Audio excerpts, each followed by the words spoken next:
যখন আকাশ ধোঁয়ায় ঢাকা তখন রানার সিগন্যালে জ্বলছিল লাল বাতি। পাকিস্তানের আকাশ সীমান্তে এক লড়াই প্রস্তুতি। ভারতীয় রাফাল যুদ্ধবিমান পাকিস্তানের আকাশে প্রবেশ করতেই পরিস্থিতি বদলে যায়। সামরিক ঘাঁটিগুলোতে হাই অ্যালার্ট জারি করা হয় এবং সারা দেশ নিঃশ্বাস থামিয়ে অপেক্ষা করতে থাকে। এমন পরিস্থিতিতে ককপিটে বসছিলেন এক সাহসী নারী, squad leader Ayesha Begum.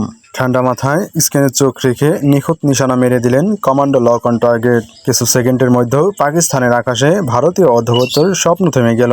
Rafale যুদ্ধ বিমানটি আকাশের বিস্ফোরিত হয়ে ছিন্নভিন্ন হয়ে পড়ে। পাকিস্তানে তখন বিজয়ের আনন্দ।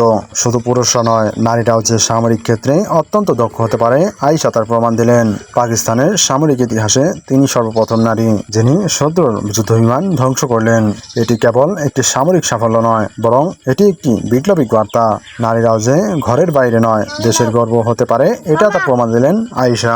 আয়েশার সাহসিকতা এবং প্রতিশ্রুতি সারা বিশ্বের কাছে প্রশংসিত হয়। যুক্তরাষ্ট্র, ব্রিটেন, তুরস্ক সহ বিভিন্ন আন্তর্জাতিক সংবাদ মাধ্যমে তার বীরগাথা প্রকাশিত হয়। পাকিস্তানের প্রধানমন্ত্রী নিজে তাকে ফোন করে অভিনন্দন জানান এবং প্রতিরক্ষা মন্ত্রণালয় ঘোষণা করে যে তাকে জাতীয় বীরের সম্মানে ভূষিত করা হবে। এছাড়া এই গল্পের কেন্দ্রবিন্দু ছিল নারী স্কোয়াড লিডার আয়েশা, যিনি প্রমাণ করেছেন যে সাহস, দক্ষতা এবং মনোযোগী হচ্ছে যুদ্ধের আসল অস্ত্র। আজ আয়েশা পাকিস্তানে আকাশ নারী হিসাবে ইতিহাসের জায়গা করে নিয়েছেন।